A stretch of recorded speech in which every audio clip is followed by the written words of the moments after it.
Ladies and gentlemen, in the blue corner, standing at a sleek 5'11", 245 pounds, the tumultuous tempest of technique, Thomas Lilly. And in the red corner, at a curvaceous 5'11", 315 pounds, the jovial juggernaut of judgment, John Cheryl Sheridan. A meeting of the masters of mastication. Turn your attention as they delve deep into all things lifting and more. This is Peak Speak.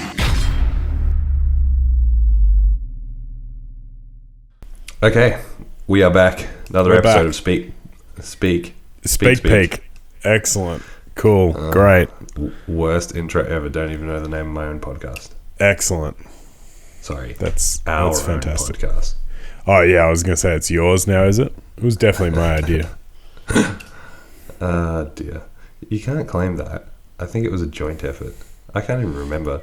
It's No, been neither like can 6 years since we fucking started. I think. Yeah. As I said, I think a couple of weeks ago, we've got as many episodes in the bank as we did that time that we recorded 4 and then didn't do anything with them for 18 months. It was great. Yes.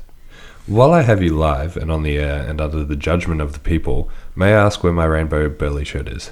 I'm going to try and get to the post office today and post them, but I've had a sick family the last week, so everything has been put somewhat on the back burner. Yeah, Rafiq got gastro on Sunday, and yeah, it was pretty shit.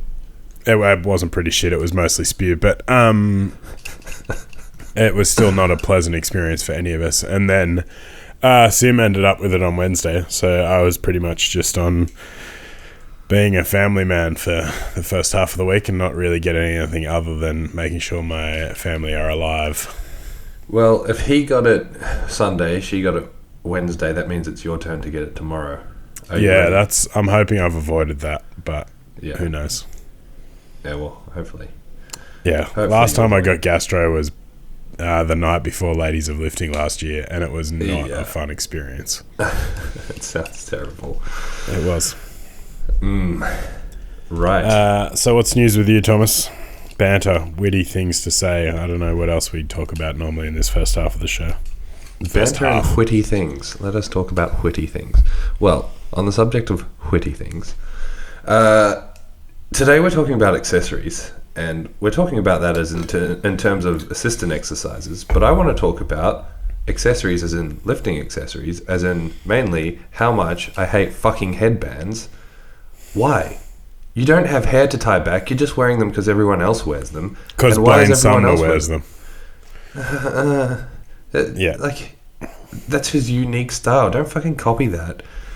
They're the most obnoxious thing in the world. Now, I shouldn't say that because some people I think actually kind of suit them, but headbands for the sake of headbands are really annoying. Look, I don't disagree with you. I can see there being an argument for a sweat receptacle, but the thing about powerlifting is the actual execution of the sport maybe takes 10 to 15 seconds. And if you're sweating so profusely that you can't just wait 10 seconds to wipe the sweat off your forehead, maybe you need to do something about your cardiovascular base. Bullshit, though. No, you can't play the sweat card. Like, that's not a thing. Come on. Well, that's what I'm saying. I feel like that's the only legitimate excuse. I'm okay if the headband matches everything else, but if it's a mismatched headband, that's like next level sinning. Oh, yeah, but that's like wearing shoes and knee sleeves that are different colours. Like, colour coordination has been scientifically proven to add at least 15% to your total. So, exactly. If you're not colour coordinated, what are you fucking doing? Exactly. You know, that's why SPD brought out their black on black, because black goes with everything. And we know that to be fact. And they brought out the blue and yellow because they just wanted to be obnoxious jerks. You're real salty this morning, Thomas. I don't like the SPD hype train. You know what? I've only ever used 2 pairs of sleeves in my life. I've only ever used the the grey and blue Ray-Bans, Yeah. like the second edition of them, and then SBDs. Recently, a friend of Ground Zero, Piotr, he comes every year. He's the Titan distributor in the Netherlands. He brought me some of the new edition Yellow Jacket knee sleeves. Oh, yeah. And they're actually probably the best sleeves I've ever used. Yeah, right. I rate them higher than the SBDs. Why? They just feel better. Yeah, right. Yeah, they feel... And I mean, let's be honest, you only wear knee sleeves because you squat better in them. You squat more in them, you squat better in them, you feel better in them. I wear them exclusively as a fashion accessory. Or that, yeah. So as a fashion accessory, I'd go with the SBDs just because the colours are a bit nicer. But for purely squatting power, I think they give you a little bit more pop. They feel better squatting. Yeah, right. Okay. I haven't tried them. I used the original Titan ones that I got replaced twice because they fell apart. And then I got a pair of SBDs and then was like, well, these feel real nice and they're expensive, so I'm just going to use them until they fall apart. Yeah, see, I had a pair of SBDs and it got chewed up by the washing machine, so I bought another pair. And That's why you just don't put your sleeves in the washing machine, you dickhead. Yeah, well, you do. You just put them in a delicates bag with my other delicates. With your negligee. I'm a bit of I'm not an equipment whore. I've had two belts, one like shitty gym belt when I thought I was a cool powerlifter, and then I've had one Inza belt the whole time. Yeah, me too. I wear my soft suits until they're too offensive to wear on the platform, until there's a massive hole in the crotch or something like that. Yeah. I've only really had a couple of pair of wrist wraps. I wear them until the Velcro doesn't work anymore. So I had you can just replace the Velcro, right? Yeah, it's a lot of effort. It's easy to just buy. It's not. You just have a girlfriend who sews like I do. Then I have to trade the current one in, and it becomes a shambles. You could just send her to some sort of upskilling course. Yeah, I still think it's easy to just jump on wristwrap.com and buy some new ones. Wristwrap.com. I can't think of any websites. Yeah, I've worn them until the Velcro wears out, and I still wear them to squat in. I'm just too afraid to bench in them because they always pop open. That'll happen. And I didn't even buy the new pair of wrist wraps I have. They were gifted to me. Here's the thing. Gifted, not really a word. They were given to you. Gifted, it's not a verb like that. I don't know. I've seen you be gifted some squats, but anyway, let's talk about... Them's fighting words, Thomas. Let's talk about accessorizing your lifting. Assistance exercises. And not just with color coordination and overly expensive powerlifting gear. That's right. So, would you like to start or would you like me to start?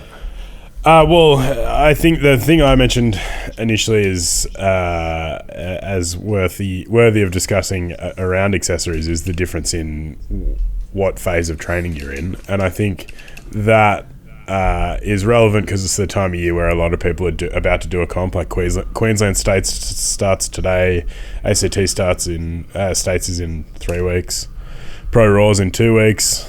So everyone's sort of at that, or a lot of people are at that point where they're ready to transfer over into a bit more of a post-competition phase potentially. Yes. And I think it's worthy of discussing the overarching principle of accessories, which is specificity. And that goes back to that episode that I'm still unclear on whether we actually released or not, about why you do things and the discussion about understanding the principles behind the choices you make in training, because just doing a bunch of tricep kickbacks because someone told you have weak triceps is maybe not the best way to think about your accessories. Yeah. And I think that it's something that a lot of people, and I've certainly been guilty of it in the past, a lot of people get wrong. Like I'm doing this because it seems like a good idea without actually addressing the underlying principles behind that and instead what you need to focus on. So I think that focus should be shifting. If you're in that point in your training where you're right before a comp at the moment, you probably don't need to do a lot of accessory work. You probably don't need to spend an hour and a half doing rows and band pushback, push downs and bicep curls and front raises, because it's not going to be as efficient at actually helping you express your strength on a platform. Yeah. So that's, for me, the first principle is where are you in training and what are you trying to achieve with your training at that point in time, and how that fits into the the long-term approach to things. Once you've narrowed that down, or at least clarified that, you're then in a much better position to actually have a discussion about why you're choosing the things you're choosing and what you're doing and those sort of things. Mm-hmm. And then, we go from there, I guess. Yeah. So I think as a powerlifter, your number one question when it comes to accessory work is, how will this make my 1 rep max squat, bench, deadlift better? Because that's all that matters to you as a powerlifter. That's what specificity is. Exactly. There's going to be some sub goals beneath that. You might have body composition goals. There's also a relevant discussion around what value does this add to training, and value doesn't necessarily mean strength or hypertrophy. If you enjoy doing a lift, if it adds an element of enjoyment, a mental payback for doing that accessory movement, then it's valuable to your training. But there needs to be a special order in which you select your accessories, and as a powerlifter, the most paramount thing is going to be, what does this do for my squat, my bench press, my deadlift? And like you say, that's going to be variable based on where you are in your training life in terms of how far you are away from testing those 1 rep max squats, bench, deadlift, like how far you are away from a competition. Mm-hmm. So let's maybe start from the furthest point. So you've just finished a competition, you're coming into, I really hate the term off season, because as a powerlifter, that's your on season. That's when the relevant changes are going to make. When you get closer to a comp, it's like the work's been done and you're just expressing the strength, you're just expressing the improvements that you've made in the quote unquote off season. So really, this is, in my opinion, one of the most important times.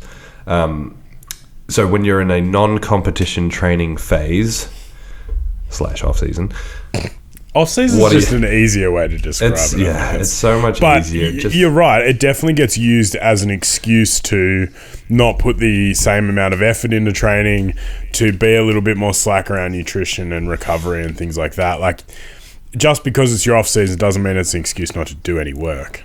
Because, you said, that's when you're going to set up the base for all of these changes. If you're not doing the work in your off season, then when it comes time to start expressing that strength, you're going to have to actually spend a lot of time rebuilding it, and that's not going to be fun for anyone. Yeah, and I mean, there is an element of, you can be a little bit more relaxed about a few things, but it's like, if you are too relaxed, if you're overly relaxed and you come into the next competition, you haven't made any progress, or you're having the same breakdowns and you've spent a year trying to quote unquote fix weaknesses, and you get to the top end again and you're 1% stronger rather than 5% stronger after a year of training, there's something gone wrong along that along that pathway. So let's start off by talking about what kind of accessories you're going to gravitate towards in that sort of initial period of training after a comp. What would you choose for yourself and your lifters?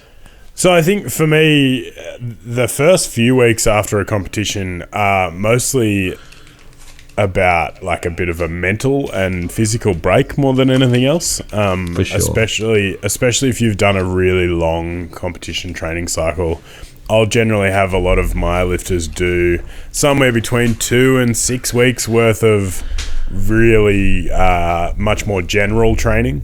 That'll normally mean we're not doing any of the comp lifts. We might do some variation of a squat, a press, and a deadlift as like the main movement for the day, but then what comes after that is often going to be in the form of like strongman stuff or some conditioning work or different things like that, where you're training a bunch of physical characteristics that you wouldn't necessarily push hard during a comp cycle. But also, like I said, it's a mental break. It's an opportunity to step away from what is an incredibly monotonous sport and refresh things. Because like you said, just if all you ever do is focus on what translation your accessory work and your training has to your 1 rep max squat, bench, and deadlift, there's a good chance most of you, maybe not all of you, because there'll be some people who are the type of personality that are okay with just doing the same thing over and over and over and over and over and very, very slowly getting better. But I think most people need a bit of a mental break to keep training fresh and to mean that they're enjoying coming back in. And in some cases, the enjoyment in that 5 or 6 week period is actually the knowledge that it'll be over soon. Like I've had some people like, I don't enjoy training like this. It's not as fun for me. And occasionally I will persist with that for another week or two just to more than anything, like put them in a position where they want to come back to squatting and benching and deadlifting, right? To reignite that little flame that keeps you coming back to squatting heavy fives. So I think that is a really important thing to talk about. I've been guilty in the past of having a shitty meet and then being back in the gym the next week trying to prepare for another meet. And I think that's the thing that had a serious impact upon my long-term powerlifting career because it burns you out after a while. So I think it's important to have at least some form of a post-competition refreshing phase. From there, we go back into, like hypertrophy, general work capacity, whatever you want to call it as a name of a phase. And from there, it's about less specific movements, but overall we're still training all of the planes of motion that we would normally, but also adding in those things that don't necessarily get a focus through a really intense comp cycle. So there'll be a bit more overhead work, there'll be a bit more like dumbbell work and things where you're challenging muscles in a way that isn't just force output, but is instead stability and positions and new or slightly varied patterns, so that you can build that overall base. Because I think that's what's really important in that first phase of training. It should be about expanding the width of your base, right? And especially for the type of people that are going to listen to this podcast, which I imagine is mostly, at some point we should do some sort of listener survey and figure out actually who's listening. Yeah, I don't know how we'd do it, but we could do it. So yeah, I think the majority, or at least in my head, the majority of the people that are listening to this aren't elite level powerlifters. And so probably are going to have quite a big benefit from not necessarily a really extensive and long base building part, but there needs to be some piece of training where it's about building those underlying physical characteristics that form the foundation of a big squat, a big bench, and a big deadlift, right? So that's mobility, that's stability, that's control through different ranges of motion, through different loading strategies and things like that. So for me, the general prescription at that point is an accessory breakdown that is a lot more general, that is probably less barbell focused and more dumbbell, sandbags, yokes, things like that, and a little bit more of that, general approach to things at that point. Because you're far enough away from a comp that's what you can work on and still get the benefit down the road. Yes. Is that align with your thoughts on the process? Yeah, I love it. The only thing I'd ask is, when do you implement the Bowflex? At all times. Oh, obviously. Good. That was a trick question in your past. Good. I'm glad. It very much aligns with my way of thinking as well. It's like, after a competition, think about what you've been doing for the last 12 weeks. 12 weeks is an arbitrary number, but you know what I mean. Yep. Think about what you've been doing for the last few months. It's very much been gearing towards less work capacity, just doing like dropping the volume off, dropping the accessories off to a degree. So your work capacity kind of drops as you start to favor max strength. So the first thing that you need is to like reintroduce work capacity training back in, and it's going to be, it's going to be that that more high rep conditioning style, getting away from the main movements kind of stuff. And again, it's like the mental break that you may need. That's a very relevant point. That's going to depend a lot on the lifter themselves and their stage in their lifting lives. Some people are going to need a bit less. Some people are going to want a bit more. And as coaches, we're going to have a good handle on what people need as well. But then, yes, moving beyond that the kind of work capacity phase where I'd be gravitating towards very similar things to you, getting away from the main lifts, doing a little bit more conditioning work, moving through different patterns, different functions, moving through different ranges, using different accessories at different exercises, things that are less specific and less conducive to just squat, bench, deadlift, and just more general training.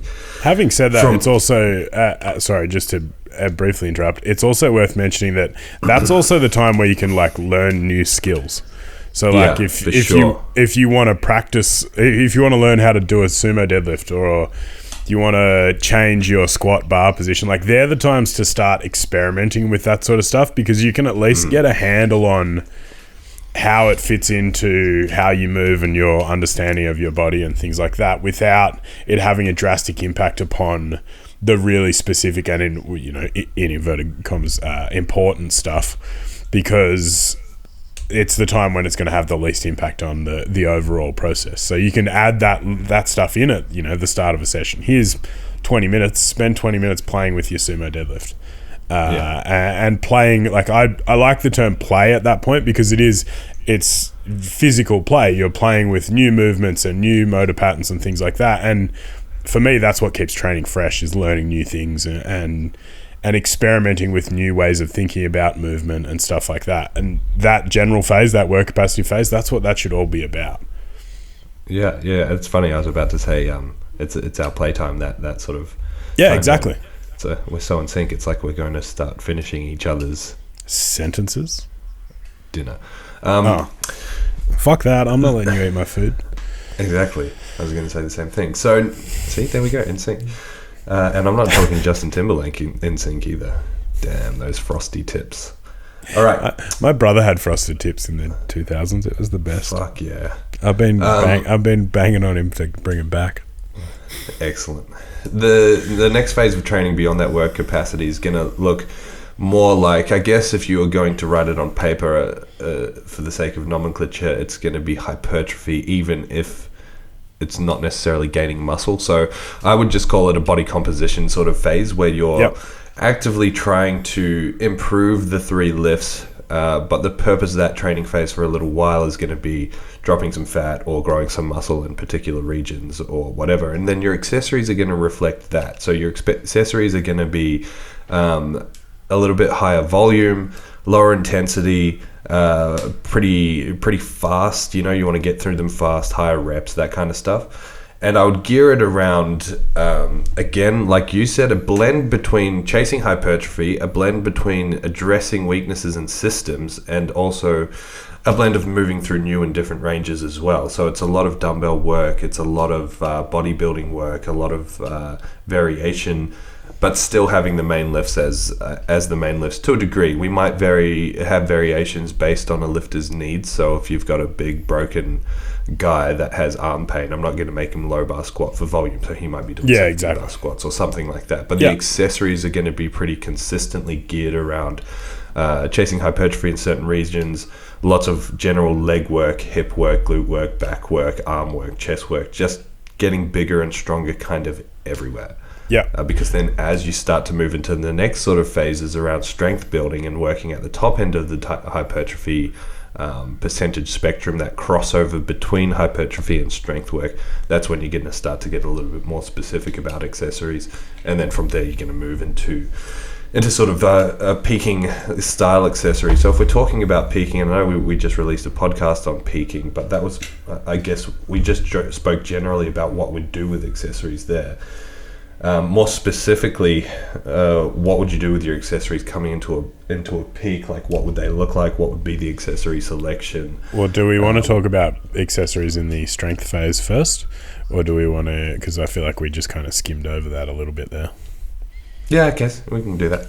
Go for it. It makes more sense in my head at least, to be somewhat. Yeah, look. Well, apparently it's your podcast, so you know what, John, you take the wheel. So I think, like, you sort of broadly covered it there, but for me the strength building phase is when the priority really shifts back to the main lifts as the real focus, and that's where we start to get, at least in the way I program, we start to get a lot more of the total volume coming from heavier and higher intensities of the competition lifts and very close variants of it. So it becomes things like pause squats and front squats and things that are still big multi-joint compound movements that are very close, variants of the comp lifts. That's, for me, is when that phase shifts into putting more focus into those and the main lifts rather than the smaller, more global accessories like dumbbell benching and belt squats and things like that. So for me, that's the big shift in the accessory work from like the hypertrophy body composition phase into strength. And again, in those cases, I will occasionally I like putting things in before the main lift. So like, I don't know about you, but as a powerlifter, the vast majority of my training has been like I squat first, or I bench first, or I deadlift first, and then I do everything else on top of that. And sometimes I like early-ish in a strength phase, I like putting things in front of that main lift for the day. So I like front squatting before I deadlift, and not necessarily like killing yourselves with front squats, but doing a couple of sets of 5 at a moderate weight before you front squat to then take you into a before you deadlift, to then take you into a deadlift in a slightly fatigued state, which is probably going to be a more accurate representation of how you're going to deadlift on a competition day. But also in a lot of cases I find helps people just identify different areas of their body that perhaps they weren't as aware of without doing something before that main lift. So giving them a chance to feel their legs, being a little bit fatigued,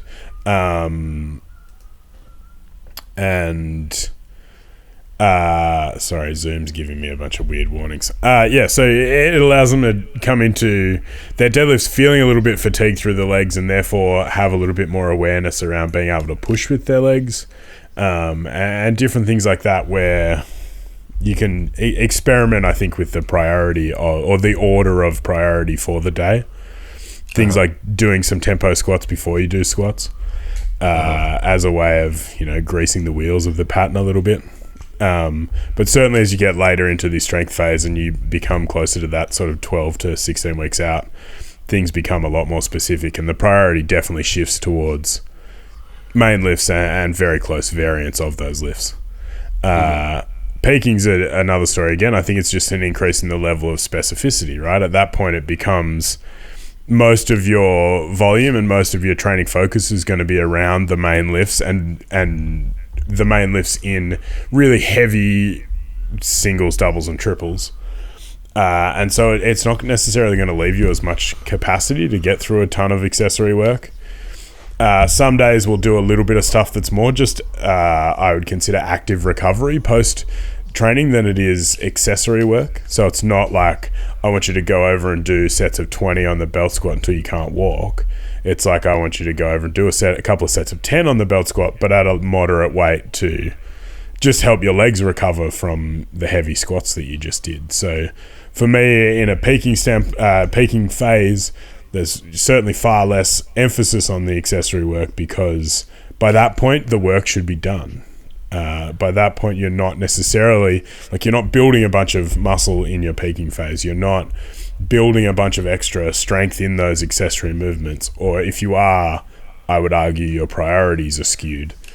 And so it becomes much more restorative and about helping you feel good coming into your next training day, rather than just beating you into the ground with extra work. Yeah.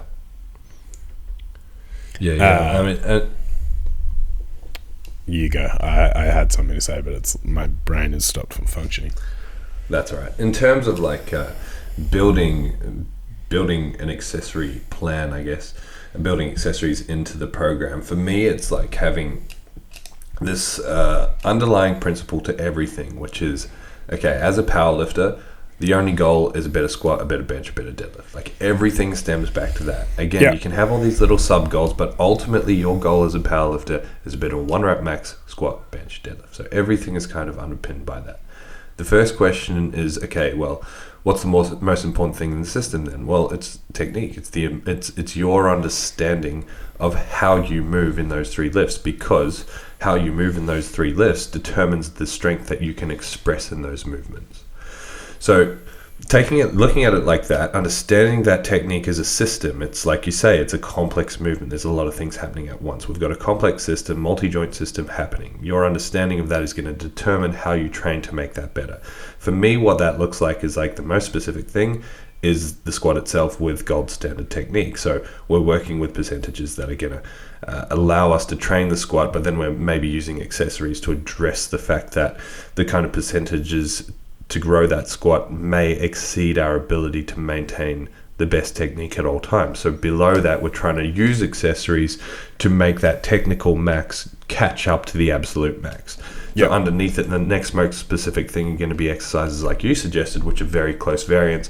For example, in a squat, tempo squats, pause squats, that kind of stuff. Then beneath that, it's like I build my accessories in a hierarchy of movement. So if the system is the main thing, then we move into subsystems. So it's like, okay, well, if this person's got an issue with maintaining a tight torso while their hips are traveling back and their torso is going into flexion extension through that range of motion, then we're going to use accessories to specifically target that. Then the focus isn't necessarily on just doing an accessory because X accessory has X carryover. It's about what does my understanding of movement itself, or that specific movement, how can I target that with my accessories? So if their whole torso is breaking down in a deadlift or a squat, then I'm like, okay, well, let's do a good morning or a Romanian deadlift or a stiff leg deadlift, where the focus isn't just on moving weight, the focus is on maintaining position. And that's the rate limiter in that exercise. It's not about building the accessory to be stronger. It's looking at accessories as an accessory, as a supplement to the main movement. So that's the important take-home message, I guess, that we'll discuss after this, because that's a really good important point to touch on. From there, it's like, you go. I was just going to say, I think that's something that some training sort of methods maybe don't understand the focus as well. Like conjugate's a really good example of that, where it's like the underlying assumption is that getting better at the floor press will carry over to a bigger bench press.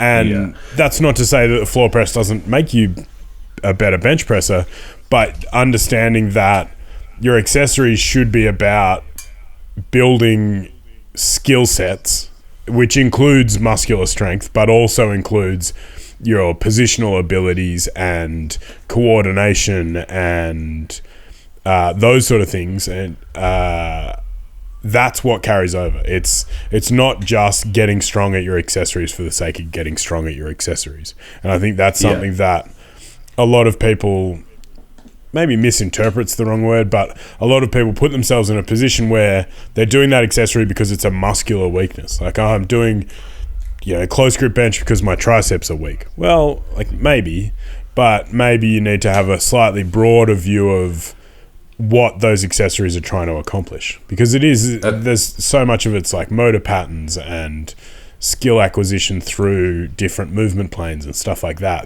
then carries over as being or allowing you to then express that carryover through better training in the squat, bench, and deadlift.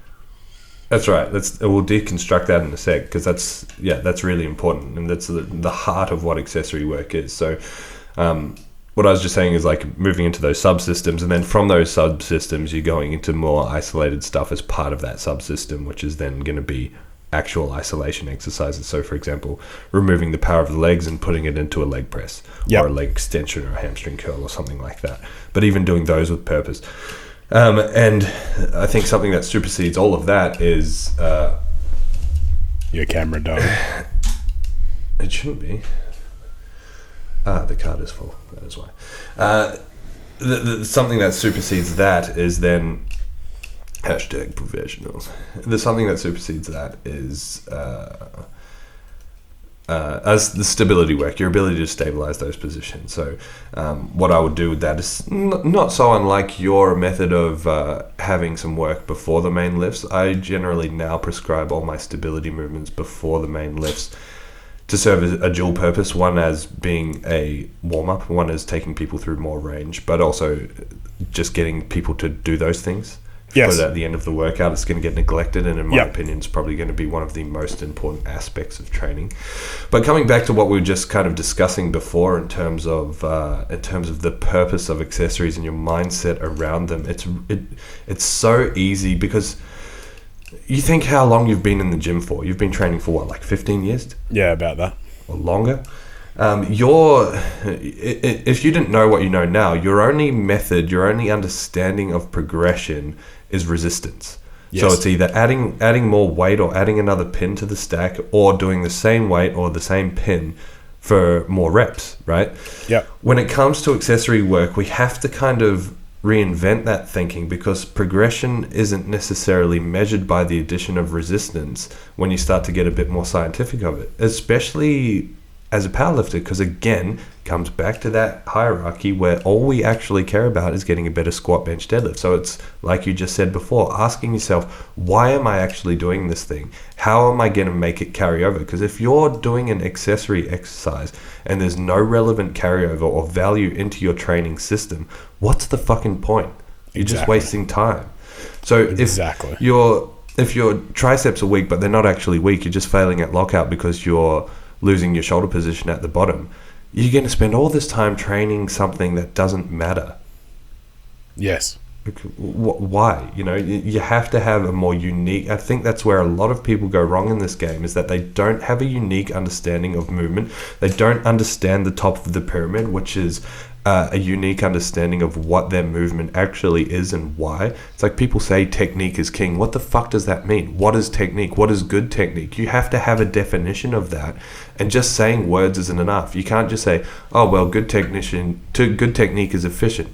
That's nice. That's like that's a measuring stick for it, but how the fuck do you measure efficiency? It's like, no, you need to describe exactly what's going on, understand what's going on, and then pick accessory exercises that are going to feed into that. And you're going to have different philosophies based on who you are and based on what you believe and all that.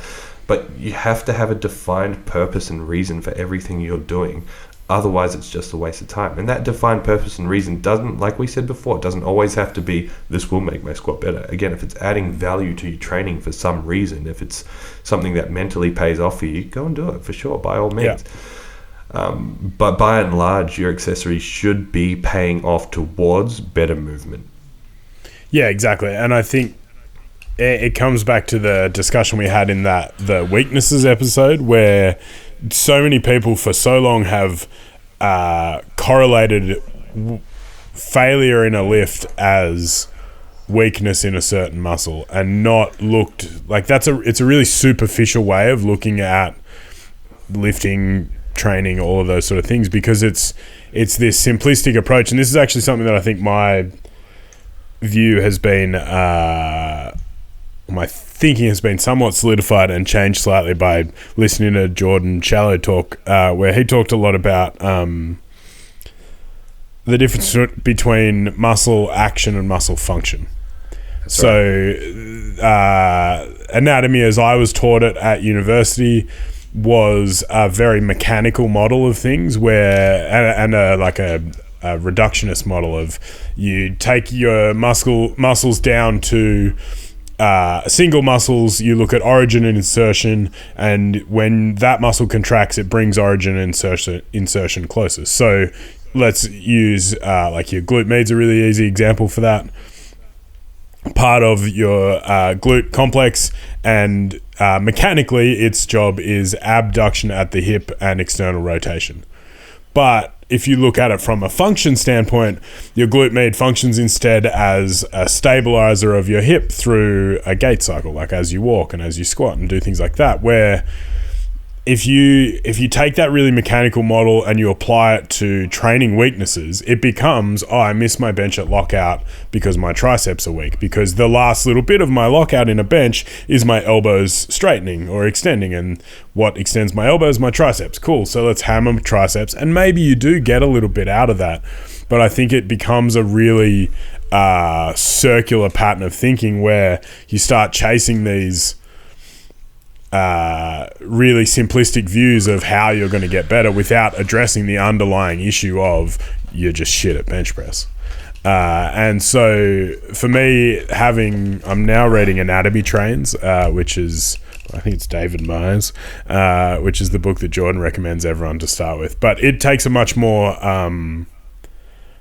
I fucking hate the term, holistic approach to looking at muscle function and how the body moves as a system, right? Because we are a complex organism that moves as a result of a series of muscles and the system as a whole working together. So when you can understand that as that's the fundamental principle underneath training as a whole, is how the body works as a unit, then you can start to have a much more broad view of why you're choosing things and what you're doing. And I think it probably allows you to think a lot more critically about what you're doing and how you're responding to things, and build a better program for it. The example of the glute med, and another good example is like external rotation of the shoulder. People are always harping on about all this rotational stuff. You think about it, you stand there doing banded external rotations or external rotation with a dumbbell, or lie on your side and do clamshells. At what point in your squat are you flapping your arms and legs around like that? Well, you're not. So why are you training them like that? Again, that's training the muscle action rather directing it to, okay, how do we stabilize this whole system? Because your glute med isn't squatting 300 kilos. No. Your glute med is part of a unique, complex system that's squatting 300 kilos. Your accessory work should be addressing the system, because you can't look at a squat and say glute med is weak. You can look at a squat and say, there's a mechanical issue. We're going to fix the mechanical issue by addressing issues in the system, breaking down the lift into subsystems, and then you can identify further, okay, well, this is the issue in the subsystem. But training an individual muscle like that is just, it's missing the point. I think there's some relevance to it if you're extremely weak, and that doesn't happen very often. That's normally with more brand new people, or if you're people a returning bodybuilder. from. So if you're chasing aesthetics over performance, there's an argument for, I think, a much more isolated muscle action approach to things. But we're powerlifters in theory. That's right. And we're talking about this from a powerlifting standpoint, where the goal is performance, not aesthetics, right? That you can have those sub goals of what you want to look like. You can have those sort of things. But if you're truly a powerlifter, you should be chasing performance on a platform. Exactly. And, if you were listening to this podcast, the Accessories podcast, with the hope that we're just going to give you a list of accessories, it just doesn't work like that. Like we operate, John and I both operate under a series of principles that fits our coaching philosophy, which we believe is right for what we do. And that philosophy will then help us pick accessories for whoever we're coaching at that point in time. And it's going to look similar between our athletes, but it's not going to look the same because it's like, people are going to present with different archetypes, with different issues, and then we're going to cater the accessories to deal with those issues. And it's a very systematic approach rather than, okay, this person's knees are caving in, therefore we're going to do glute work. It just doesn't work like that. Yeah, or this person misses their squat at this point in the squat. This is the accessory work we're going to do to fix that point. Yeah. I think it's that... more like... that it's like I said, a reductionist approach to things, where you're trying to fit a very single-minded approach to how the system works onto a very complex and multifaceted system. So yeah, I think that kind of really sums up accessory work, doesn't it? I feel like that was a slightly clunkier end to the podcast than we would normally have, but is there anything else you want to add to that? Not really. I'm curious to hear if you have like any no accessories, or you know how accessories kind of become flavor of the month. Pause deadlifts for a while. Then it was at the moment pin work is really popular. Yeah, pin squats, that's Tashira. Yeah. I certainly have, I wouldn't say flavors of the month, but I have gone through phases of using different exercises, but I think that's naturally part of the experimental side of coaching, right? Is you have to, of course, you have to try things with a group of people, and you and I are in the fortunate position where people pay us to let them experiment on them. They don't know we're experimenting. Exactly. The trick is to just pretend you know what you're talking about, and speak with confidence, and you'll be fine. So I think there's certainly things I've gone through phases of. Pause deadlifts was definitely one of them. I don't think I've used them in a program for a year or more at this point. I've been really enjoying using a lot of tempo work with a lot of people. I think because a lot of my lifters are sort of more on the intermediate end of things. They get a lot out of tempo work because it forces them to be really mindful of how they're moving, really deliberate in their movements, and really emphasizes the overall approach to the movement. So that's definitely something I've used a lot of recently. I mean, there's sort of staples that I use a lot. I thoroughly enjoy safety bar squats. I think they're an excellent addition to anyone squatting for a variety of reasons, but one of the biggest ones is it just doesn't beat the shit out of your shoulders and elbows like squatting with a straight bar does. I also enjoy the belt squat because we have a belt squat, and I think it's what a great reason. Yeah, well, I think it's one of those things that I'd never really used prior to having a proper belt squat because it's just a pain in the fucking ass to set up.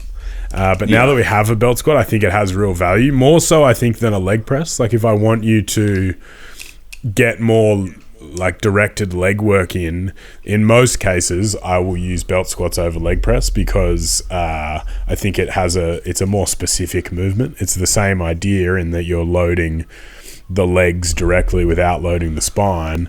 But I have people execute it. I think a lot of people are doing belt squats in a way where they like hang back off the thing and like end up with a really vertical shin, and it ends up looking like a West Side style box squat, which for me doesn't have the same carryover as making your belt squat just look exactly like your regular squat but loaded differently. So that's the way I use a belt squat is to essentially coach the lifter to do the exact same squat they would normally do, but with the load through a belt around their hips instead of a bar on their back. So yeah, I really like that. Having now got a power bench, I'm going to make a lot of my guys do a shitload of power benching after competition. Yeah, I wouldn't say I have a lot of like anything that I religiously preach against. Because I think because you have a more well-rounded view and you can see I think everything has a place. Yeah. And that's it's just, well, I think that's like the whole point of that why episode was like, it's not that I think any exercise is inherently bad. I think the reasoning for using some exercises is bad, but if you can justify the cause, then I'm behind it. Like, I'm not going to be like, no, that's stupid.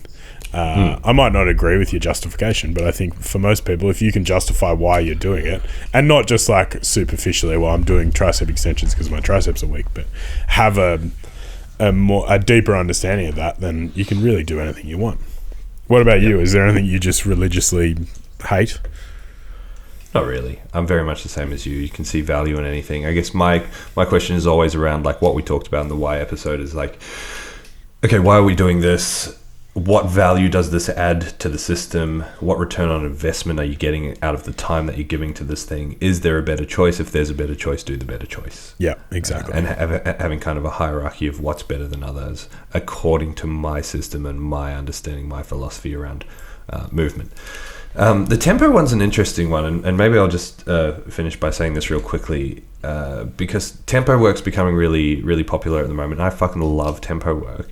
But again, it comes down to the reasoning. And one thing I see a lot with tempo work is like people controlling a really slow eccentric and then exploding up, like controlling a squat really, really slow down and then exploding up out of the hole, which seems a little bit backwards to me. Like the focus should be holding tightness, controlling positions on the way up, because how often do you fail a squat halfway down? Yeah, exactly. You don't fail it halfway down. You fail it when you go to push up and you lose position. So it's about controlling the way down to find the right position and then holding that position as you come up. So it's like go slow down, go slow up. Same with bench.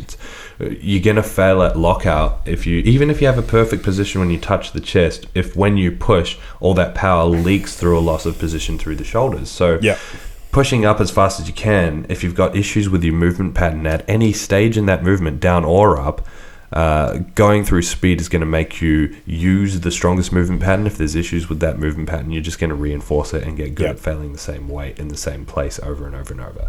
Because a lot of people use speed to hide instability. So like one of the things I always look for when I'm watching someone move for the first time is not necessarily... I don't think anyone should be using speed. Like... Oh, we're talking about like speed of like lifting. Velocity. Should we use the term velocity just to not confuse your backwater Peanut Queensland brain? So yeah, I think for me, one of the things I look at when I look at a lifter for the first time is the tempo at which they lift. And it's not that I'm necessarily looking for a particular tempo, like whether you move fast or you move slow. I'm not really fussed on that. It's actually more for me about the change in tempo. So if you're someone who starts squatting relatively slowly, gets 2/3 of the way down and kind of drops to the bottom and then bounces out and then is more controlled, in the top 2/3 of the squat, then we're going to address that issue, because for me, that is a symptom of instability. That's you using velocity to hide the fact that you don't have control over that movement. Yes. I think if you can do anything slowly, you can probably do it fast. Like adding speed to the equation is relatively easy. You just go down to the corner and you talk to your mate and you pick some up and you're good. But essentially, like once you learn to control the movement, you can just go faster, right? You can just accelerate harder. It's the analogy I like using is when you learn to drive. If whoever was teaching you to drive is relatively intelligent, you probably didn't learn to drive at 100 k's an hour. And you probably didn't do it on a highway, because the time you have to react to the inputs that's coming in is much reduced as your speed increases, and so therefore everything goes wrong much faster, right? It's the speed accuracy trade-off. Yes. So when it comes to controlling a movement, if the goal of the exercise is to improve your technical skill, which for me is your ability to maintain your position throughout the whole range and resist the force being applied by the weight to change your position, then the goal would be the method would be to do the movement controlled the whole way through. It wouldn't necessarily be to that stand up real fast and, like you said, I think that defeats the purpose. And potentially, especially for a newer or more experienced lifter, is an excuse to just ignore the second half of the lift, right? Just stand up with it and only be concentrating on one half, when the whole thing works as a system and you got to do the whole thing as one piece. Yes. Perfect. All right. I think that's about all I have to say about assistance work. Do you have anything else to add to this? No, I'm going to close this podcast off beautifully by saying thank you very much for listening. Please, if you've enjoyed the podcast, give us a 5-star rating, leave us a review, take a screenshot, put it on your Instagram and tag us. Thank you very much. Have a nice day. I'm just Shero on Instagram. Tom is TomBro7. Did you just call me Tom? Yep. Fuck this. Sam, scrap the podcast. We're done.